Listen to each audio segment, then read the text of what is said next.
Visa জটিলতায় ছোট হয়ে আসছে পৃথিবী।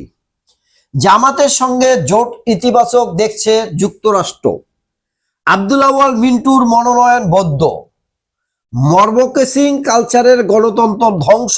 বিএনপির মহাসচিব মির্জা ফখরুল ইসলাম আলমগীর বলেছেন, বন্ধনের নিয়ে বৈশ্বিক ষড়যন্ত্র চলছে।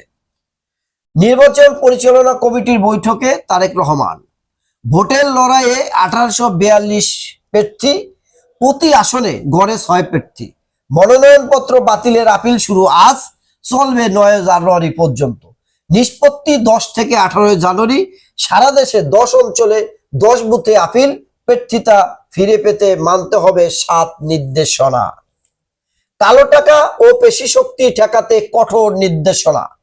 ত্রয়োদশ জাতীয় সংসদ নির্বাচন কালো টাকা ও পেশি শক্তির প্রভাব ঠেকাতে কঠোর নির্দেশনা দিয়েছে অন্তর্বর্তী সরকার। এজন্য বাংলাদেশ ব্যাংক, দুদক, এনবিআর, জেলা প্রশাসন, উপজেলা প্রশাসন, বিভিন্ন গোয়েন্দা সংস্থা, বাংলাদেশ ব্যাংকের আর্থিক গোয়েন্দা ইউনিট, এনবিআর এর কেন্দ্রীয় গোয়েন্দা সেলকে সক্রিয়ভাবে কাজ করার নির্দেশনা দেওয়া হয়েছে। গুমের সংখ্যা হতে পারে 4 থেকে 6,000। 66% বিএনপি, 22% জামাত নেতা কর্মী। পূর্বের ইতিহাস। ভোট চুরির ইতিহাসে পাঠ্য বইয়ে রাষ্ট্রের ভিতরে চোরতন্ত্র কায়েম হয়েছিল। শেখ হাসিনা ও আওয়ামী লীগ হয়েছিল বেপরোয়া। সীমা ছাড়িয়ে যায় রাষ্ট্রীয় নিপীড়ন। শেখ মুজিবের বাকশালে থেমে যায় গণতান্ত্রিক অগ্রযাত্রা। 2014 সালের ভোটারবিহীন নির্বাচন, 2018 সালে নির্বাচনের আগের রাতে ব্যালট বাক্স পূর্ণ করে নাইট ইলেকশন জনগণের সঙ্গে প্রতারণা করেছে শেখ হাসিনা। তেলের জন্যই এত কাণ্ড। মাদুরোকে তুলে নেওয়া বিশ্বজুড়ে তীব্র প্রতিক্রিয়া। মধ্যরাতে ভেনেজুয়েলার রাজধানীতে আকস্মিক মার্কিন হামলা। স্ত্রী সহ দেশটির প্রেসিডেন্ট নিকোলাস মাদুরোকে তুলে নিয়ে যাওয়ার ঘটনায় বিশ্বব্যাপী তীব্র প্রতিক্রিয়া হয়েছে। ভারতে বিশ্বকাপ খেলবে না বাংলাদেশ। আগামী মাসে অনুষ্ঠিত হবে আইসিসি টি20 বিশ্বকাপ।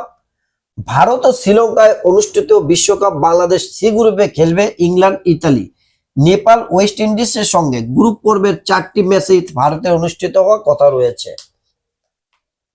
গোলাম পরোয়ার তুচ্ছ কারণে বাতিল প্রার্থীর মনোনয়নপত্র। বিচার বিভাগের সামরিক উন্নয়নের পরিকল্পনা করছি। কারওয়ান বাজার রনক্ষেত। পুলিশের সঙ্গে মোবাইল ব্যবসায়ীদের সংঘর্ষ, লাঠিচার্জ, জলকামান, সাউন্ড গ্রেনেড।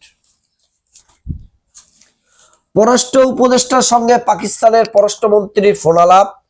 বিএসএফ এর হাতে আটকের পর বাংলাদেশের মৃত্যু। চাঁপাইনবাবগঞ্জের প্রতিনিধি। 12 কেজি এলপিজির নতুন দাম 1306 টাকা।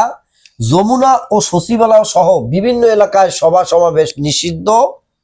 মাহাদি আমিন মুখপাত্র, ইসমাইল জবিউল্লাহ প্রধান সমন্বয়ক। মাহমুদ হাসানের বছরের আয় 4,84,00,000 টাকা। সংসদ নির্বাচনে হলফনামার তথ্য। সবচেয়ে গরিব প্রার্থী আমজনতার তারেক। জুনায়েদ হাবিবের সম্পদ 3.25 কোটি টাকা। তীব্র শীতে কাঁপছে দেশ, জনজীবন বিপর্যয়। প্রিয় দেশবাসী, এই ছিল পত্রিকার শিরোনাম।